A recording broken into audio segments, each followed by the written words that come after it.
Welcome back to the Deep Dive. This is the place where we take these complex piles of information, the articles, the research, the big ideas, and we try to distill them down into something crystallized, something you can actually use. Our mission is always to give you, the learner, a kind of shortcut to a much deeper understanding. And today, we are tackling what might be the most fundamental deep dive we've ever done. It's an exploration of your own internal landscape.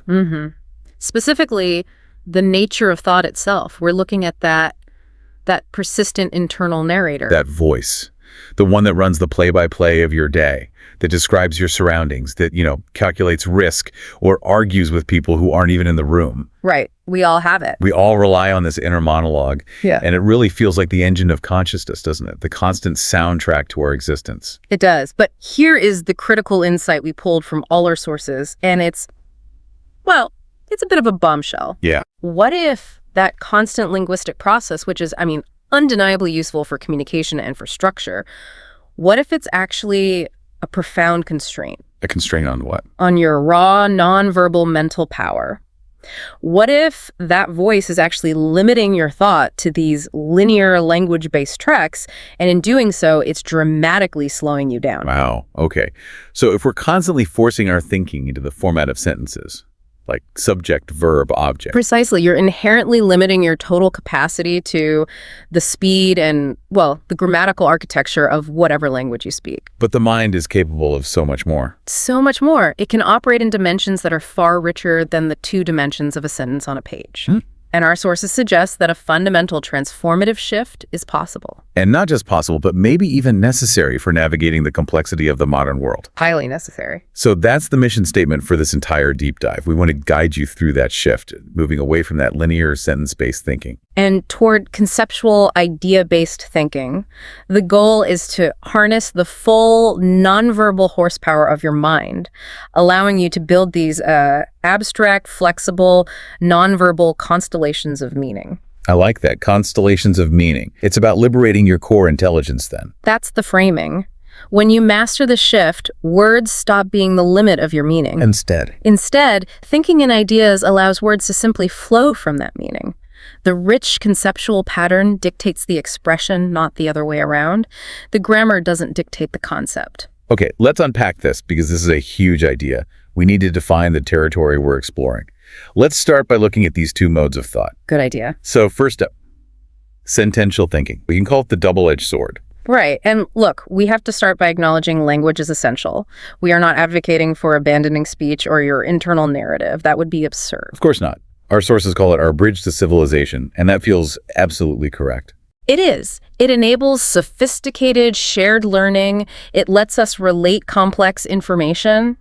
It's the engine of creation. It's how we form stable shared memories. Without sentences, we lose our entire social structure. But, and this is the big but, that bridge, while it's vital for connecting with other people, it comes with some pretty significant structural constraints. Especially when we use it as the only engine for our own personal internal thought. So when we think purely in sentences, what happens? Well, the process inherently has to follow the grammar and structure of a specific language. Which means if you're an English speaker, your thoughts are literally bound by subject, verb, object rules, even if the concept you're grasping doesn't naturally fit that structure at all. Exactly. And if you happen to be bilingual, you might even notice a slight shift in your thought structure depending on which language you're using internally. Which proves the point. The language itself is imposing a framework on the thought. It is, and probably the single most limiting factor of this internal narration is just how linear it is. One thing after another. One thing after another. A sentence has to proceed strictly, one clause, then the next thought. You can't say the beginning, the middle, and the end of a complex idea all at the same instant. Right. Even when we try to express complex parallel concepts, we're forced to. Serialize them.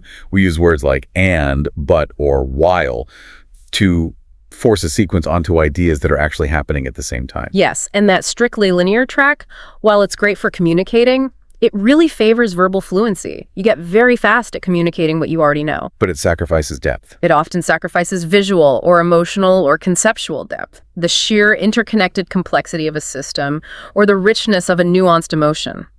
It often gets flattened into a single, straightforward verbal statement. Why?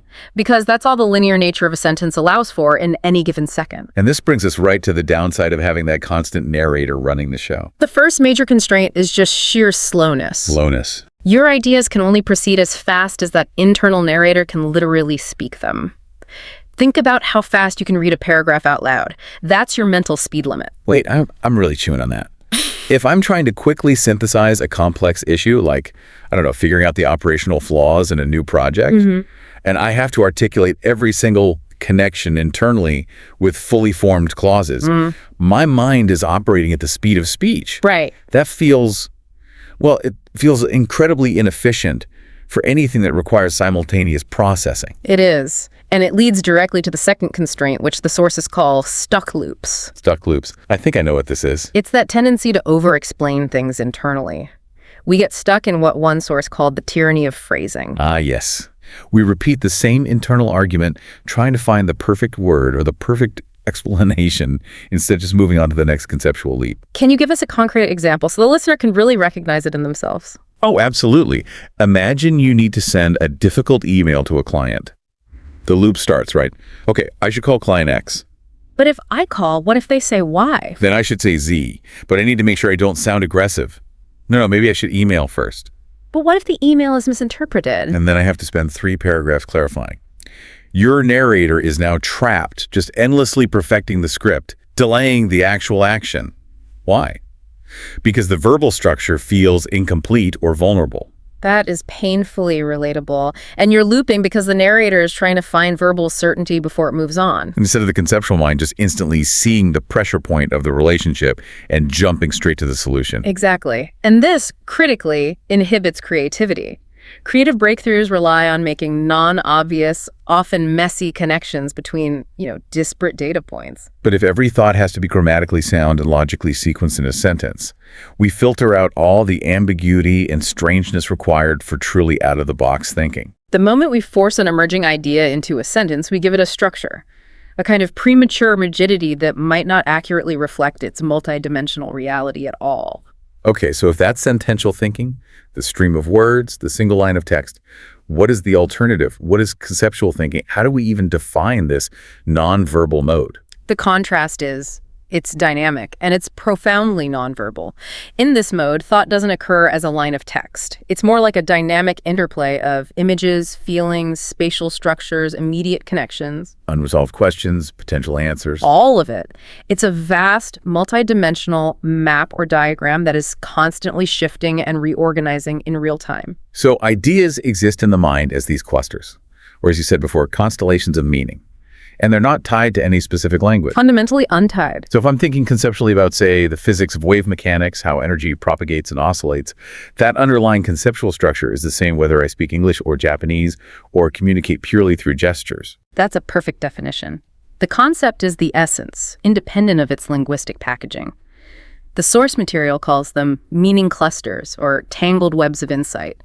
They're pure meaning, ready to be translated, but not yet translated into verbal form. They're the blueprint. And this perfectly explains the classic aha moment. We've all been there, right? You're struggling to articulate an intuition or sudden leap of understanding.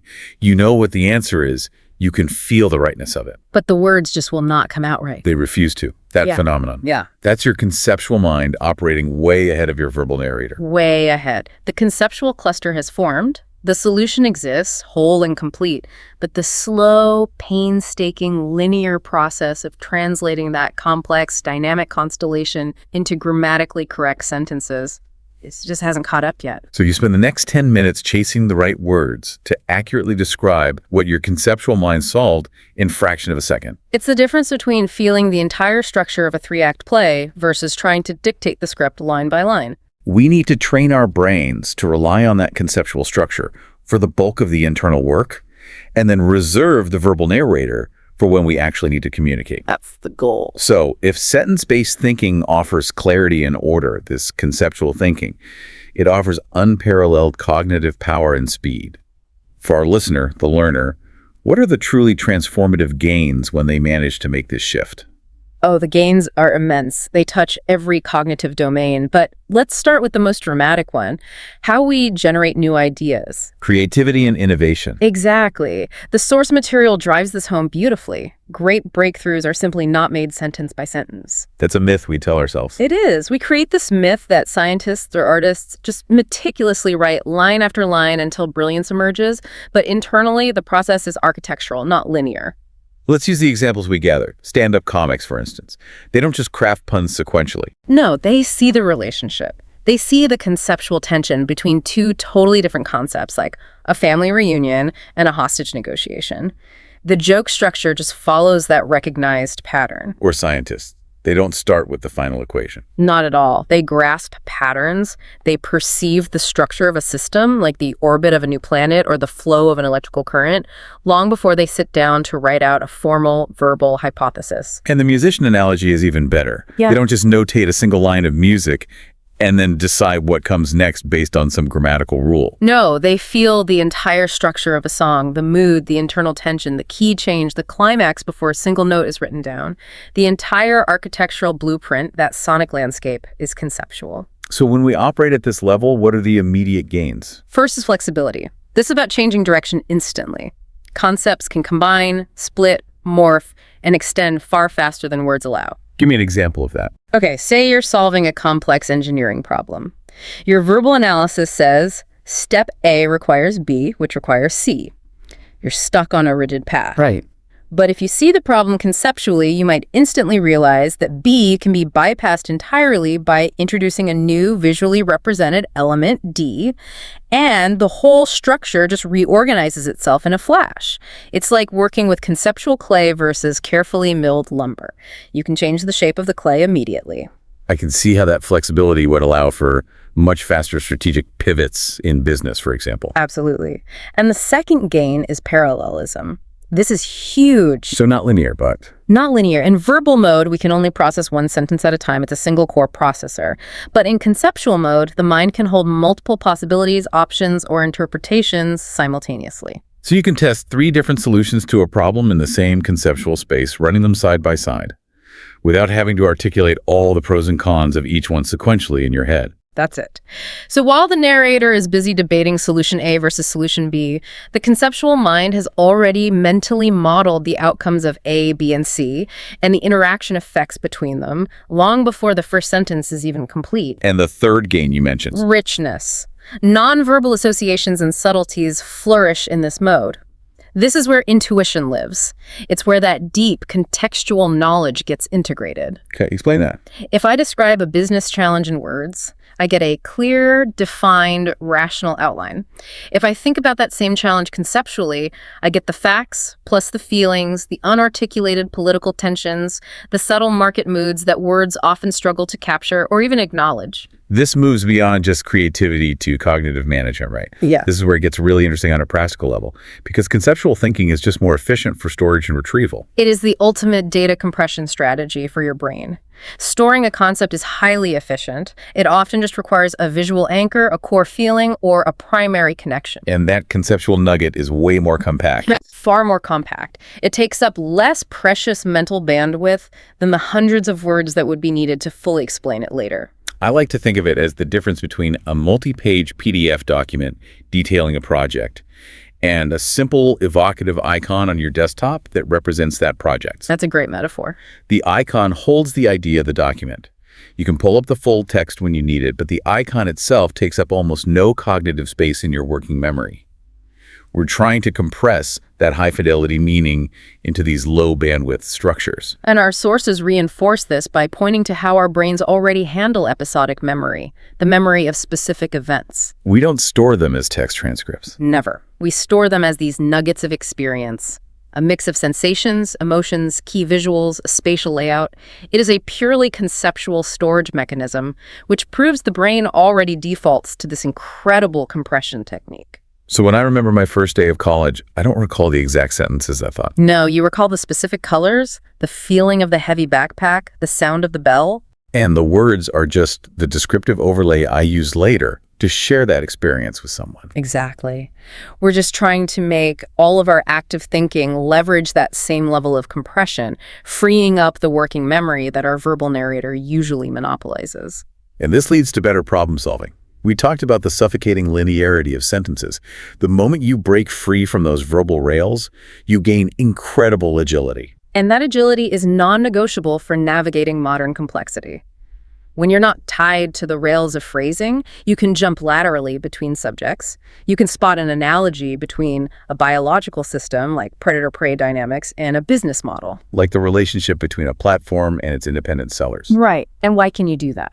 Because you're seeing the fundamental shapes and structures, the cyclical patterns, the flow of resources, the points of friction, not just the technical vocabulary of one specific domain. And it facilitates the instant reframing of problems. If you describe a corporate challenge entirely in sentences, the structure of those sentences often dictates and limits the solution space. You're locked into the terms you initially used. But if you perceive the problem as a dynamic visual shape, say a central node that is just overwhelmed by too many input arrows, you can mentally rotate that shape, viewing it from angles that the verbal description simply prohibited. And you see that the solution isn't adding more resources to the node, it's distributing the input arrows to a secondary node. That is an architectural insight, not a verbal one. This capacity to perceive hidden structures, the invisible scaffolding behind the data, is what makes this so powerful for complex modern work, for learning, for teaching. In fields like data science, where visualization is king, or organizational management, success is often about recognizing the deep structure of the system, the conceptual flow, not just meticulously following procedures defined in text. So if I'm a consultant, instead of writing an 8-page report detailing why the sales team is failing, I draw a map. The sales team is a funnel, and I can see the friction point visually represented as a narrowing bottleneck at step 3. And the solution becomes obvious immediately, because you've abstracted all that verbal chaos into a simple conceptual model. That is the power we are aiming to unlock. Absolutely. All right, this sounds like the cognitive equivalent of unlocking the speed governor on a high-performance engine. Yeah. But how do we actually do it? I mean, most of us have decades of ingrained practice running that internal narrator as our default OS. We need a toolkit. We do, and we have to approach this transformation in 2 stages. First, we have to address the psychological obstacles, and second, we implement systematic training exercises. Okay, let's start with the obstacle. Let's face the truth. For most people, the narrator is the master, and we have massive societal reinforcement for this, especially in formal education. If we can't write it out or say it, we often feel like we haven't actually thought it through. That is the core challenge. The goal isn't to silence the narrator completely. That's impossible, and you wouldn't want to. Right. The goal is to quiet it, to make it a useful, specialized tool that you pick up when you need to communicate or formalize something, not the relentless master of your mind. You need to put it in a box until its job is called for. And the source gives us a brilliant practical exercise for this. It's about diagnosing this verbal over-reliance. The instruction is to actively observe your internal narration for 1 focused hour. Just watch it. Just watch it. Whenever you catch yourself thinking in words, you mentally note the problem or context you're addressing, and then you immediately ask yourself, could this problem have been drawn or mapped or visualized or even gestured instead? I love that. The simple act of observation starts the process of separating the underlying thought from its verbal packaging. You begin to perceive the concept as a distinct thing before the narrator coats it in language. The second major obstacle is the fear of ambiguity, or what the sources call the comfort of clarity. Explain that. Verbal thought is inherently tidy. It requires sentences to have subjects and objects and to resolve themselves. It gives us this illusion of certainty and control. Whereas conceptual thought, by its nature, is messy. It's ambiguous. It's nonlinear. And that messiness can be frightening, especially in professional environments where clear, articulate communication is so highly prized. It is, but innovative thinkers have to learn to tolerate that ambiguity. They get comfortable dwelling in those half-shaped ideas. They understand that the moment you force premature clarity, the moment you force an unformed idea into a tidy, grammatically perfect sentence, you often destroy its potential. If an idea is too neat too soon, it's probably not new or complex enough. Exactly. So that brings us to the corresponding practical exercise. Allow partial ideas. How did that work? The instruction is to pause. Before you explain a forming solution in words, either to yourself or to others, just pause. Notice the feeling of the unformed half-light shape. This sounds hard. It is a crucial, difficult step. You have to identify and lean into that specific feeling, that sense of intuition that hasn't found its verbal hook yet, rather than immediately shying away from it and forcing a sentence onto it just for comfort. You have to tolerate the cognitive dissonance of knowing something profoundly without being able to say it yet. So we have to train ourselves to recognize the sensation of nonverbal knowing. That's the first muscle to build. Okay, now let's get to the specific, repeatable methods for building that muscle. Visualization. This feels like the most direct path out of the verbal trap. It's paramount because it immediately leverages the vast spatial processing power of your brain, and it bypasses the linear filter of language. Its purpose is the intentional translation of abstract ideas, which are often invisible and slippery, into concrete pictures, diagrams, or mind maps. So the how-to is simple. Stop writing prose. When you're taking notes in a meeting or planning a lecture, practice sketch notes. Right. Combining quick doodles, arrows, bubbles, connection lines instead of dense sentences. Force yourself to mentally see how ideas hang together on a conceptual canvas. You're assigning spatial relationships. Ideas close together are related. Ideas on top of each other are hierarchical. The mental model here is, Albert Einstein. His physics didn't start with equations or sentences. No, it began with vivid, elaborate thought experiments and visualizations. He was, chasing beams of light in his mind or imagining how time would look if you were riding a streetcar at near light speed. He revolutionized physics with those conceptual leaps before they were translated into the language of math and prose. Yeah. His nonverbal mind did the heavy lifting. He did. Okay, next up is model building. This goes beyond simple pictures to giving the conceptual problem a tangible, simplified structural form, even if that form only exists in your mind. So grounding ideas in simplified frameworks. Yes. It's often easier and faster to think of a complex process, like a supply chain or a government policy, as a machine or a web or a pulley system or a flow chart, rather than a dense policy document. These models provide immediate, intuitive clarity about flow and friction. So how do we apply this? When negotiating a business deal, instead of just listing the terms, we build a little mental machine. You could visualize a balanced scale of exchange where every concession and every gain is a shift in weight. Or for writers working on a complex novel, they could see the story not as a linear plot, but as a branching tree where character choices constantly multiply and create new pathways. The key tip here, the constant prompt we should use, is simple but exceptionally effective. What is the shape of this problem? I like that. If you force yourself to answer that question without using words, is it a tight knot, a spiraling ascent, a repeating loop, or a fragile tower? You are instantly shifting into the conceptual mode. Okay, moving on to metaphorical anchoring. This feels like the most elegant bridge, linking that deep conceptual structure to eventual evocative communication. Metaphors are the ultimate conceptual shortcut. Their purpose is to bridge the gap between the known and the new, clustering multiple meanings elegantly and compactly. A good metaphor is a whole conceptual idea compressed into a single memorable image. So for every new topic you learn or challenge you face, you should try to anchor it to a vivid metaphor. Right. If you're assessing a new business opportunity, is it a seed, something small that needs cultivation and time? Is it a bridge connecting to existing stable markets? Or is it a mirror reflecting internal organizational problems back at you? And when you teach or explain concepts to others, you should start with those images or analogies before you translate them into verbal explanations. You have to. It primes the listener's conceptual mind first, ensuring the core idea lands hard and fast. Think of how many great intellectual leaps started as metaphors. Darwin's powerful tree of life for evolution, or Freud's iceberg of consciousness. They're instantly evocative. They're conceptual shorthand that conveys the entire system in one go. Precisely. Now, we've stressed that the mind is multidimensional, and we're not purely rational beings. So the next training exercise, sensory and emotional integration, feels vital for holistic thought. It's so important. The purpose here is acknowledging that not all insights are logical. Often, that gut feeling leads you to profound nonverbal insights that words simply can't find or describe. This taps into the deep evolutionary parts of our cognition that assess threat, safety, and potential.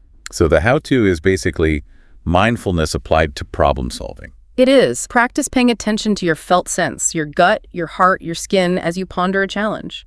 What does an idea feel like?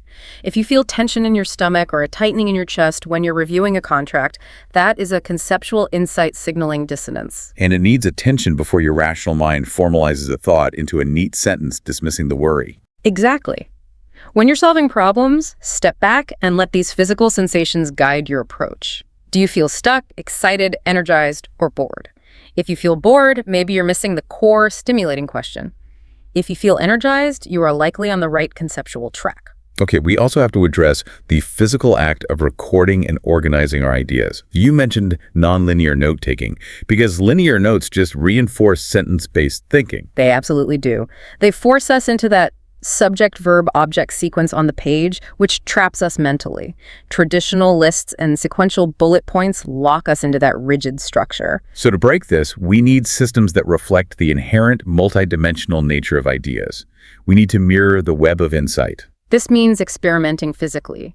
Use index cards or sticky notes that you can physically rearrange on a table or a wall. The tactile act of moving concepts around helps the mind see new connections outside of a fixed verbal sequence. It forces a spatial relationship. And digitally. Digitally, you can use canvases like Miro or Milanote, or even drawing apps that let you pin, group, and scatter snippets and sketches freely. And critically, we're seeing a rise in software like Notion or Obsidian, which use a graph view. Ah, right. It literally shows your concepts as nodes and connection lines. Which explicitly encourages a web or network organization rather than a fixed list. It forces you to see relationships first, not just sequential points. Finally, we need to create space for the ideas to emerge naturally. Silence and pauses. This sounds so simple, but it might be the hardest habit to adopt in our hyper-connected world. It is, but the purpose of silence is essential. It's allowing ideas to bubble up naturally without the immediate pressure to turn them into narration. The constant internal chatter suppresses the emergence of conceptual thought because the narrator is constantly filling the void. So engage in quiet, meditative activities.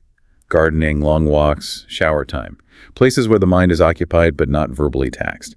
The conscious mind disengages, allowing the deeper conceptual mind to surface insights without immediate censorship or translation. And critically, when you're working through a problem, actively resist the urge to phrase it for a few minutes. Don't write the problem down immediately. Sit with the complexity and observe what shape emerges before you formalize a single sentence. That pause, that tolerance for ambiguity is where the conceptual work begins. And where the major leaps happen. That's right. Okay, so this is a cognitive superpower, and it's most potent when we apply it to complex, high-stakes, real-world scenarios. Let's look at the practical payoff across different domains for you, the learner. Let's start with creative work. For writers and artists, applying this transforms the creative starting point, instead of staring at a blank page waiting for the first sentence. You should begin with sketches, mood boards, or piles of evocative images. That's the conceptual raw material. Let those artifacts marinate. Allow the visual and emotional content to accumulate until idea structures form. The story's mood, the character arc's conceptual shape, the artistic tension, these elements form non-verbally first. And only then do you translate that solid chunk of conceptual understanding into sentences, songs, or stories. The structure is built before the words ever arrive. For designers and engineers, this means stepping away from the detailed functional requirement list early on. They should map out the system architecture, the workflow, or the data relations using blocks and drawing apps. Or even physical mock-ups. Right, before writing out those functional requirements. Conceptual flow precedes functional language because it tests the fundamental viability of the idea. It's the difference between building a house by listing all the materials first, a purely verbal task, and drawing the blueprint, seeing the space, and understanding the flow of movement. One is functional, the other is architectural and conceptual. And only the second one prevents fundamental structural mistakes. Well said. Now, in business and strategy, this conceptual shift is critical. When you're considering the path forward, don't focus only on quarterly goals listed sequentially. Instead, seek the big shape, the structural analogy of your business. Because strategy is all about conceptual geometry. Is your business structured like a hub centralized control, like a classic corporation? Or a chain linear supply, like a manufacturing line? Or maybe a star many spokes connected to one core figure? Or a mesh networked and flat, like a decentralized cooperative? Or even an ecosystem relying on external partners and nutrient flow? Seeing the business as a conceptual shape informs every strategic move far more efficiently than reading pages of market research. For example, if you realize your chain business trying to operate like a mesh, you instantly see the structural conflict. You see where the friction originates? It's a problem of geometry, not personnel. It's about rapid pattern recognition and structural alignment.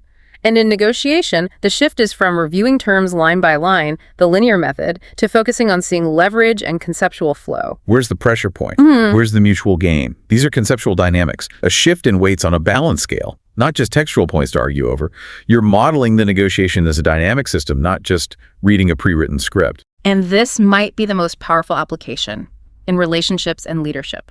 It gives you an interpersonal superpower. How so? It means moving beyond merely processing the sentences people say and being able to listen behind their words for the unspoken meanings, the underlying emotional needs. Because words often fail people, or they use them to mask their true intentions, either consciously or unconsciously. Exactly. Great leaders and effective communicators don't just process the sentences they hear. They assess the tone, the body language, the context. They grasp the core conceptual need that is unspoken. This is a core managerial superpower, perceiving the nonverbal truth. And it changes how you assess team health. Instead of just reviewing formal statements and quarterly requests, you reflect on team dynamics as a dynamic field with energy patterns and flow. Where is the enthusiasm pooling? Where is energy being blocked or resisted? That is a conceptual, nonverbal analysis of the human system that is often far more revealing than an employee survey. So you're seeing the organizational chart not as a static hierarchy of titles, but as a living, breathing network of influences and relationships. And this conceptual view allows for much more subtle and timely interventions. You might realize the team's conceptual shape is an hourglass, a central, narrow neck that bottlenecks all information flow, even if the official org chart shows a flat structure. And finally, in learning and teaching. If we were often trained out of conceptual thinking in traditional school, Forced to produce essays and sequential answers. we need to intentionally bring it back into the learning process. Absolutely. When you're learning new concepts, you have to encourage yourself to draw, to act out, to build quick models for ideas before you write expensive summaries. If you're learning about macroeconomics, don't just read the definitions. Draw the invisible forces acting on the market as literal arrows and springs and weights to understand the dynamic system. And when teaching others, use those powerful tools we discussed. Metaphors, mind maps, concept clouds. Move beyond relying solely on prose or lectures. Start the lesson with a strong, memorable image or a physical model that captures the entire conceptual scope, and then use sentences to fill in the necessary detail. This dual approach ensures the concept is anchored spatially and emotionally conceptually before it's pinned down linguistically.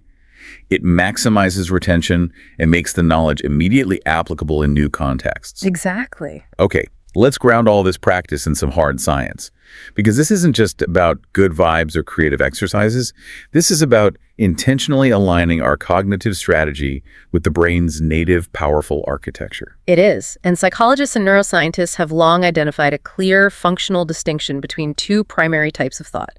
You have the propositional or verbal form and the imagistic or nonverbal form. This isn't theoretical, it's fundamental cognitive architecture. And we know through history and anthropology that humanity's capacity to reason and imagine and solve problems via patterns that allowed us to flourish long before structured language as we know it existed. Our ancestors were capable of incredible conceptual feats, building complex tools, orchestrating group hunts, navigating vast spaces, all using pattern recognition and spatial reasoning. Their thinking engine was primarily nonverbal. And this brings us directly to a key piece of research, dual coding theory. Developed by the cognitive psychologist Alan Pivio.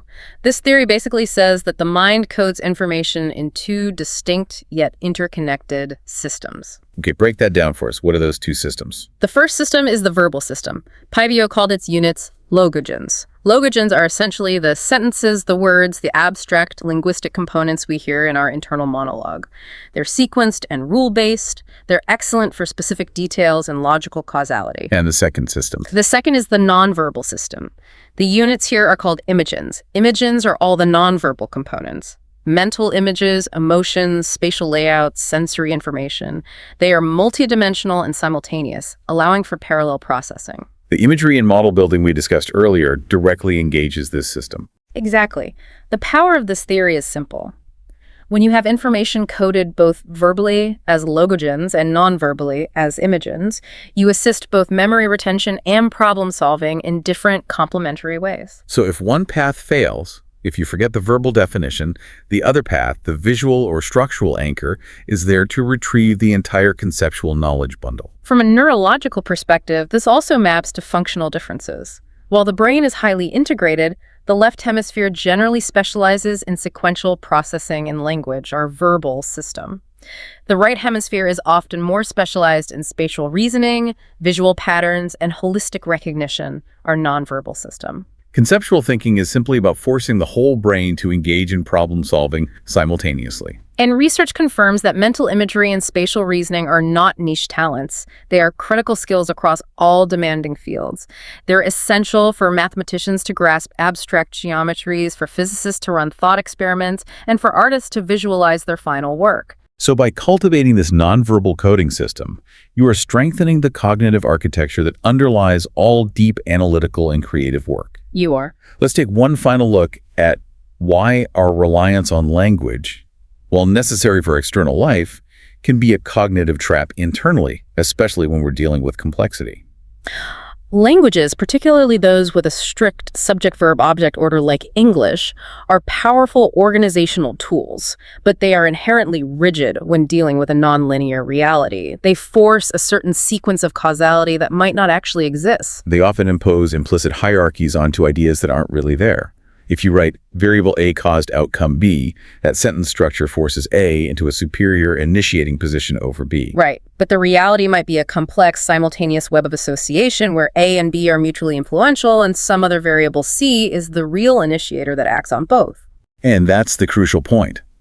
Linear language can often obscure those simultaneous relationships or complex, web-like associations that are the hallmark of reality in complex systems, whether that's a global economy or a biological cell.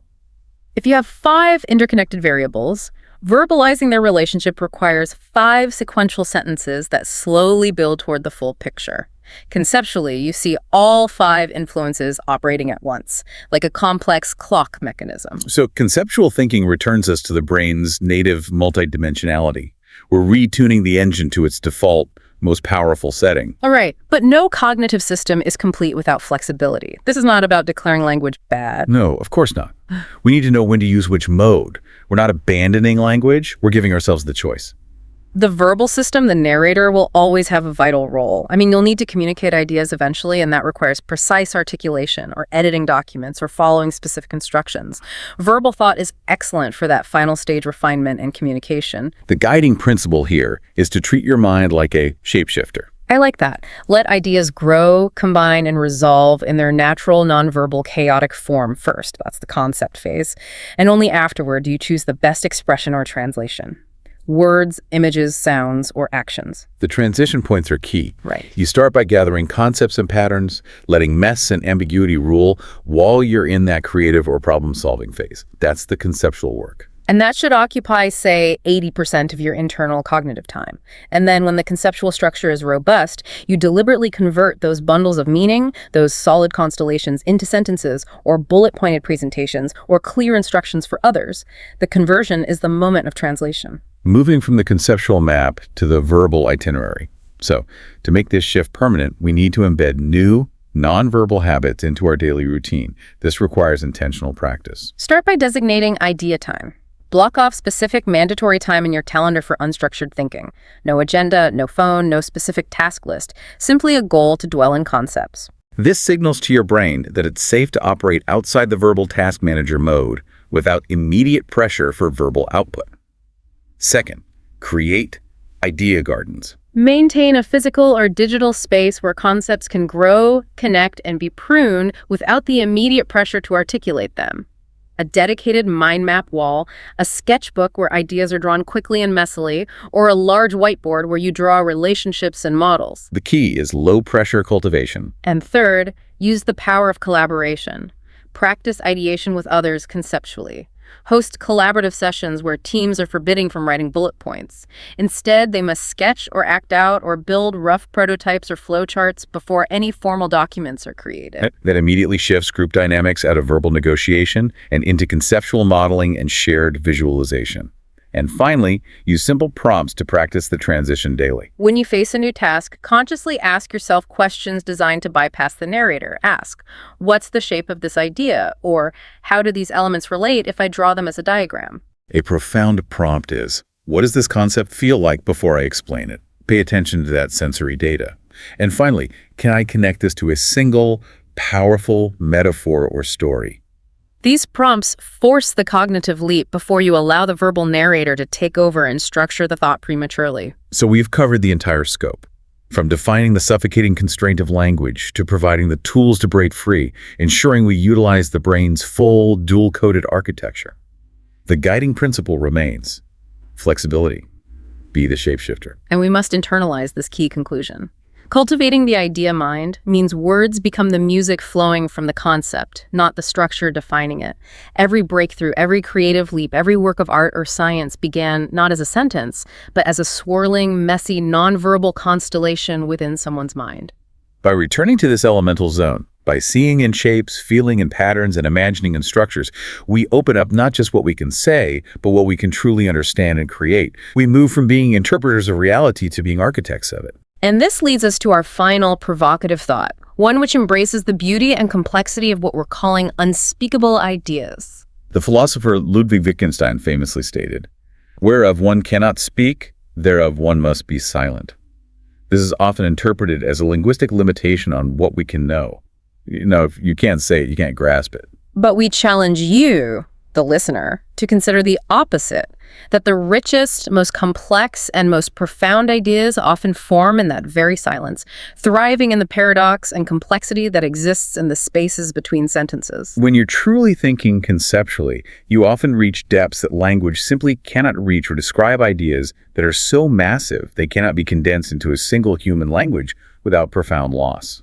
So the final invitation we extend to you is this. Tonight, or first thing tomorrow morning, find a quiet space.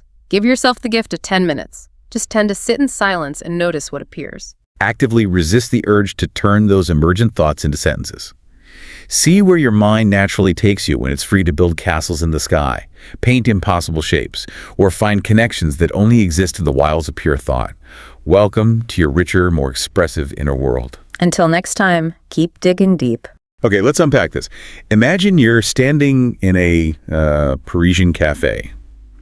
You feel a little nervous, maybe, but you're prepared. You've practiced for this. Right. This is the moment. You walk up to the counter, you order your coffee, a simple cafe au lait, and the French just, it flows. And it feels good. It feels like all that work, the flashcards, the grammar, it all paid off. It really does. The barista smiles, and for that one, beautiful moment, you feel like you belong. Your brain just goes, yes, I'm fluent enough for this. Wow, that is the absolute high for any learner, isn't it? It's that concrete proof. Totally.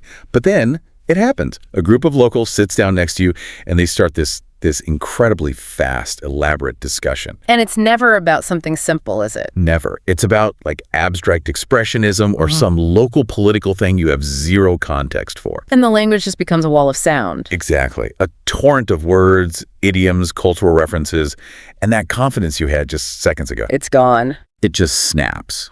You realize you didn't catch a single noun in that first sentence, and the conversation is already leaving you behind. And that feeling, that sudden gut punch drop in self-trust, that's what we're talking about today. It hits everyone. Language learners, coders, musicians. Anyone trying to master something complex. And it forces you to ask this really big question. Is fluency a skill you have? Or is it just a feeling you get? Yeah, and traditionally, we've always been told it's a skill. Right, a measurable thing. A threshold you cross, a score you get on an exam. It's all external. But the sources we're diving into today, they really challenge that idea. They say, look, the skills are necessary, of course. You have to do the work. You have to. But the mission for this deep dive is to explore the other side. That fluency isn't just the sum of your vocabulary. It's an internal shift. A shift from being super self-conscious, checking every little thing you do, to a place of self-trust, where calculation becomes intuition. It's a feeling. It is a feeling. And for you listening, our goal today is to unpack that feeling. We want to look at the psychology, the neuroscience, and give you some real strategies to actually get there in whatever it is you're learning. So let's start with this foundational myth, because it's drilled into us from, like, kindergarten. The ladder. The skill ladder. Yeah. The idea that learning is linear. You start at the bottom as a beginner, and you just climb up rung by rung, mastering one thing at a time. And it's a really comforting model, isn't it? It suggests that if I put in X amount of work, I will get Y result. It feels predictable, controllable. But the sources we looked at show, again and again, that this whole linear ladder model it completely breaks down when you hit the real world. It really does. Yeah. Because true fluency is not linear at all. So why does it fail? If I learned the skill, why can't I just, rely on it? Because if it were a simple ladder, your performance would only ever go up, right? Maybe you'd plateau for a bit, but you wouldn't go backward. Right. But what we see in fluent people, polyglots, expert programmers, is that their performance is super dynamic. It's all over the place. You can have a perfect day in a meeting just on fire. And the next day, you're stumbling over basic things. Exactly. A frustrated mess. The skill didn't disappear overnight. Which brings us back to that Parisian cafe. My grammar knowledge didn't vanish when the art discussion started. No, but your functional fluency did. The sources really stress that it's so dependent on context, on complexity, and maybe most importantly, on your confidence in that specific moment. So it's as much about your mindset as it is about the practice. Absolutely. The analogy the sources use is really powerful. It's less like climbing a ladder and more like learning to ride a bicycle. Okay, I like that. When you first start, it's all mechanics. Lean here, pedal now, keep straight. It's all conscious and you're wobbling and falling. Absolutely. But then at some point, it just clicks. You start gliding. Yeah, that moment of release. And you're not thinking about balancing anymore. You just are balanced. You trust the bike. That feeling is fluency. That idea of effortless action, it sounds a lot like Mihaly Csikszentmihalyi's concept of flow. It's exactly that. Being in the zone. Fluent people describe this feeling of almost joyful involvement where what you're doing and what you're aware of just merge. You're not thinking about the next word or the next line of code. You're just responding. You're in the rhythm of it. Mm-hmm. There's a great anecdote in the sources about a polyglot, Marco C. Oh, right. The one who moved to Rome for work. That's him. He said when he finally switched to using Italian full-time at his job, the little translator in his head just shut off. He stopped thinking in English first. He said he just knew how to respond. And that's a key insight. This just knowing isn't about knowing everything. That's impossible. It's about being okay with not knowing everything. It's a trust in your ability to figure it out as you go. Exactly. It's an ease with imperfection. So this sets us up perfectly to define what those markers of the fluency feeling actually are. For anyone listening, these are the internal checks you can use. Okay, so the first one is automaticity. Right, where the words or actions just come out without you having to consciously dig for them. It's like driving a car. At first, every single action is deliberate. After a while, you're driving and thinking about your grocery list. The action is automatic. In coding, that'd be like not having to look up the syntax for a simple loop. It just happens. Precisely. The second marker, and this is huge for people who feel stuck, is resilience. Meaning you can make a mistake and not have it derail you completely. Yes. A fluent person makes a mistake, corrects it, and keeps going without losing their rhythm. An intermediate learner makes a mistake and the whole conversation can just stop. They get flustered and retreat. So a resilient coder sees a bug not as a personal failure, but just as a clue, a puzzle to solve. Right, it doesn't break their flow. Third marker, confidence. This is that internal trust we were talking about, trusting your instincts even when you're not 100% sure. It's the ability to approximate. If you can't remember the German word for a screwdriver, you just say, the thing for turning screws, and the conversation moves on. Instead of freezing and searching for that one perfect word. Yes. And finally, number 4 is presence. Being in the moment, not in your head. Exactly. When you're stuck calculating, you're rehearsing what you're going to say next. When you're fluent, you're actually listening, you're reacting to the other person, you're present in the interaction. It's the opposite of being self-conscious. It really is. And you see this everywhere. A jazz musician improvising a solo isn't thinking about scales. They're just feeling the music. It's the same thing. It's the difference between trying to speak French and just being a person who is speaking French. That's the transition. It's driven by your mindset. So if we agree that fluency is this emotional, cognitive state, we have to look at what's going on underneath, what's happening in the brain. And this first finding is pretty wild, the idea of confidence over competence. It is. The research shows that what separates an intermediate speaker who feels fluent from an advanced one who doesn't is often confidence, not how many words they know. Okay, but I have to push back on that a little. Are we just talking about the Dunning-Kruger effect here? Where people with low skill have way too much confidence. That's a really important caution. And no, that's not what this is. Dunning-Kruger is about not being able to see your own incompetence. This is different. Also, this is about knowing you have limits, but trusting your ability to work within them, to improvise. It's about prioritizing communication over perfection. So you can have two people at the same skill level, but one is paralyzed by fear and the other just jumps in and tries. Exactly. The one who jumps in, adapts, uses gestures, makes a joke when they mess up. They seem fluent, and more importantly, they feel fluent because they're actually communicating. They're in the flow. That makes a lot of sense. And the neuroscience actually backs this up, this idea of reducing that internal friction. It does. Brain scans of fluent speakers show something amazing. When they're in a conversation, they activate fewer areas of the brain than learners do. Fewer? How is that even possible? You're doing something incredibly complex, but using less brain power. I know, it's totally counterintuitive. They aren't thinking harder, they're thinking less, at least consciously. So what's happening? In learners, the prefrontal cortex is on fire. That's your executive function, your internal monitor, your error checker. It's working overtime. It's the little guy in your head saying, wait, is that the right verb tense? Yes. But in fluent speakers, that part of the brain quiets down. The activity is concentrated in the core language centers, which have become these super efficient automatic pilots. So fluency is the feeling you get when the conscious brain finally gets out of the way and lets the automatic pilot fly the plane. That's a perfect way to put it. The cognitive overload is gone. Which means the environment has to be right for that to happen. The pilot needs to feel safe to take off. This brings us to emotional safety and risk-taking. It's critical. Fluency can only thrive where the fear of judgment is low. You have to have permission, either from yourself or your environment, to just try, even if you mess up. And that creates a positive feedback loop, right? You try, you succeed a little, that builds confidence, so you try again. Exactly. And we see this so clearly in classroom studies. Students in supportive, low-correction environments, where mistakes are treated as just part of the process, they progress so much faster. They talk more, they make more mistakes, and the sources say they laugh more. Yes, that's the paradox. The comfort with being uncomfortable is what accelerates the whole process. If every mistake feels like a public failure, you're just going to shut down. Right. And finally, there's this idea that fluency isn't a universal thing. It's tied to synchronicity with context. This is so important. No one is fluent in everything. Fluent people are just masters of adapting to the current situation. They use context clues, they read body language, they improvise. It's what we're calling contextual fluency. It's the feeling that you can handle this particular situation right here, right now. Like feeling perfectly fluent ordering a coffee. But then feeling completely lost trying to follow the local news. Your overall skill hasn't changed, but the context became too complex for your automatic pilot in that moment. So the goal isn't master everything, it's handle this conversation. Yes. That shift from an abstract, impossible goal to an immediate, manageable one is the key.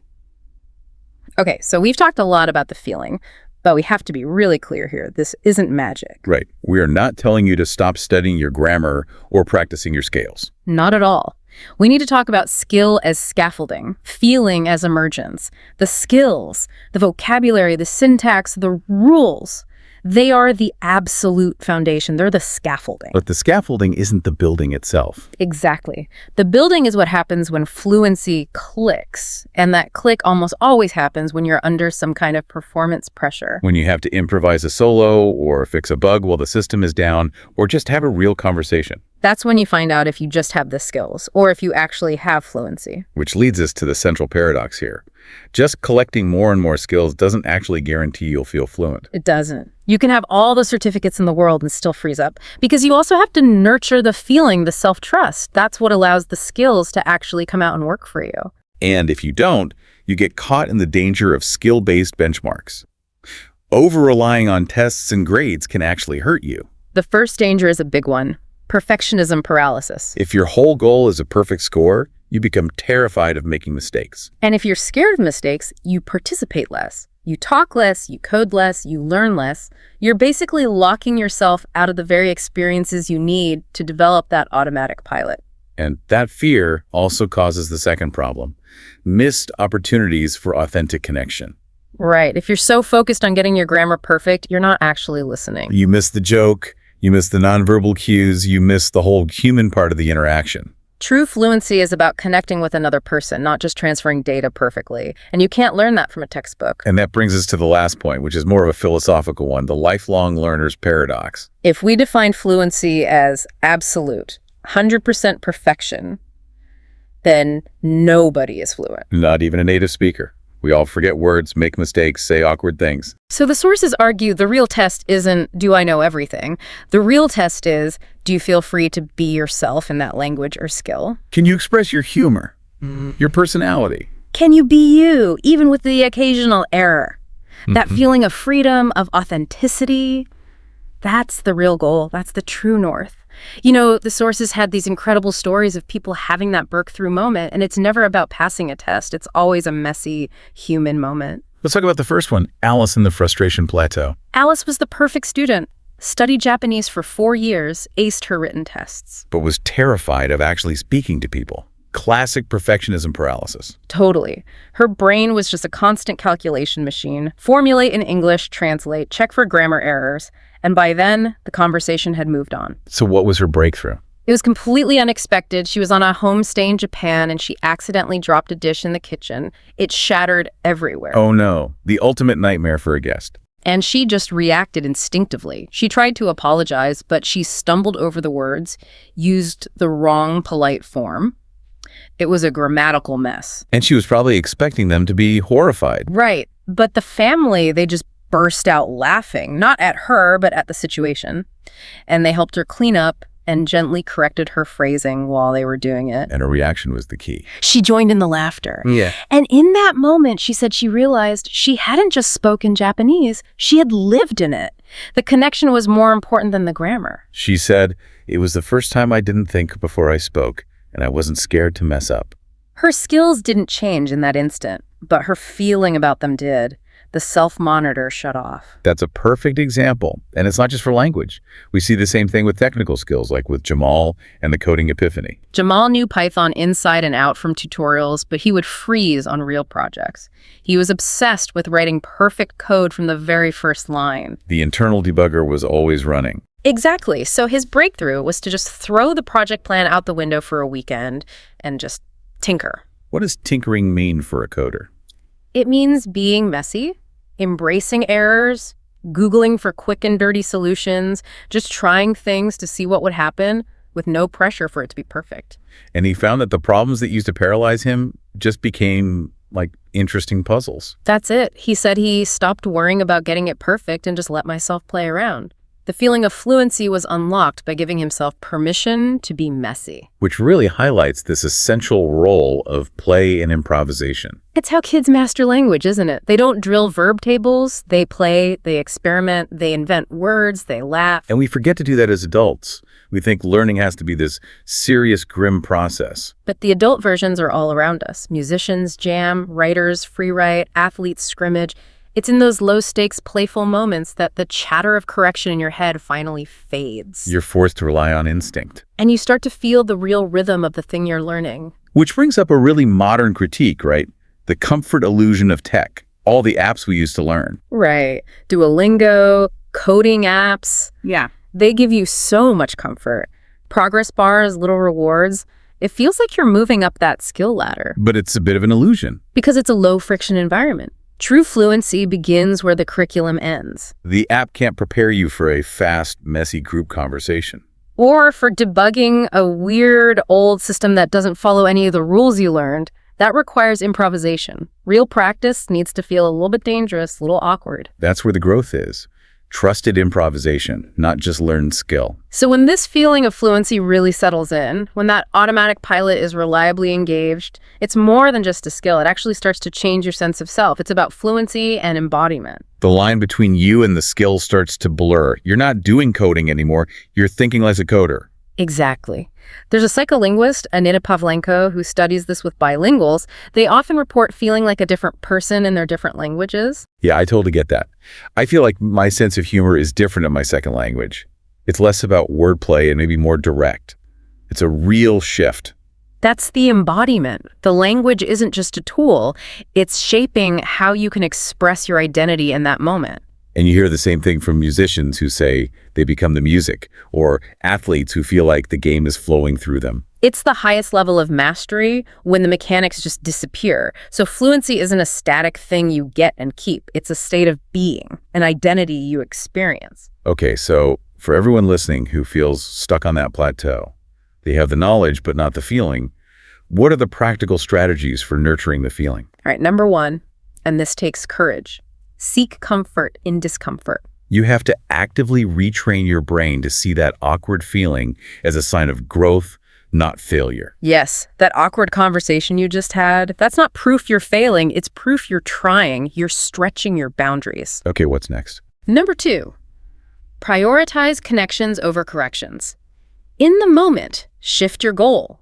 It's not about impressing someone with your perfect grammar. It's about getting your message across. The goal is communication. Communication. If you made them laugh or you solved the problem together, you won. It doesn't matter if your verb tenses were a little off. Good. Number three. Cultivate internal permission. You have to silence that inner critic that says, I can't do this. Replace it with, I'll try. Give yourself permission to be imperfect, to use what you have. Yes. Self-compassion is the fuel for the automatic pilot. Number four is about building proof.